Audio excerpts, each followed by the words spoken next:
আমরা হাইলাইটসে চলে যাচ্ছি। আজকে যে খেলা হয়েছে তাতে ইস্টবেঙ্গল নিঃসন্দেহে প্রাধান্য দেখিয়ে খেলা 3-0 জিতেছে। প্রথমার্ধে প্রথম দিক থেকে অ্যাটাক করেছিল ওই ক্যালকাটা পুলিশ, কিন্তু সে অ্যাটাক ব্যর্থ হয়। তারপর ইস্টবেঙ্গলের পালা।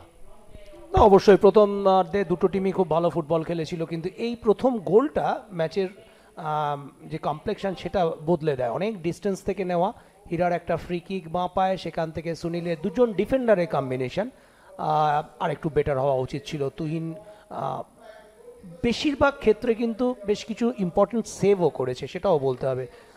সেক্ষেত্রে ইস্টবেঙ্গলের কাছে অপরচুনিটি ছিল, এখানে সায়নের হেড পোস্টে লাগে, ডান দিক থেকে সঞ্জীবের কাটব্যাক প্রপার ওয়েতে আসেনি, ডান দিক থেকে আরও একবার রসুল চলে গেছিল গোল স্কোরিং জোনে।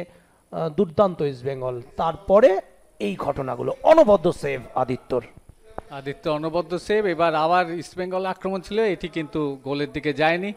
আবার এই চমৎকার একটি শট ছিল এবং আদিত্যর প্রশংসা করতে হয়, দুরন্ত সেভ। এইবার গোলটি তন্ময় একেবারে বুলেটের মতো শট চলে গেল, ওই তুহিনের হাতে লেগে বল আশ্রয় নিল জালে।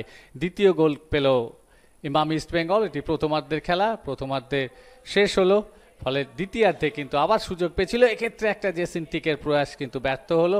আবারও আক্রমণ প্রক্রিয়া, ওখানে কুশছেত্রী, কিন্তু তার আগেই কিন্তু বল বাইরে গোলরক্ষকের চলে গেছে। আবার কুশ, এক্ষেত্রে কিন্তু ফাউল, পেনাল্টি। বল যদিও চলে গেছিল, কিন্তু পেনাল্টি নির্দেশ দিয়েছিলেন এবং জেসিন্টিকের পেনাল্টি সেভ করে দেন ওই তুহিন।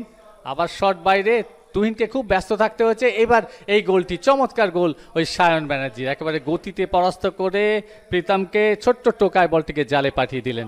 তৃতীয় গোল হয়ে গেল, অর্থাৎ ইস্টবেঙ্গল 3-0 গোলে জিতে গেল। খেলার চূড়ান্ত score 3 East Bengal 0 Calcutta police club.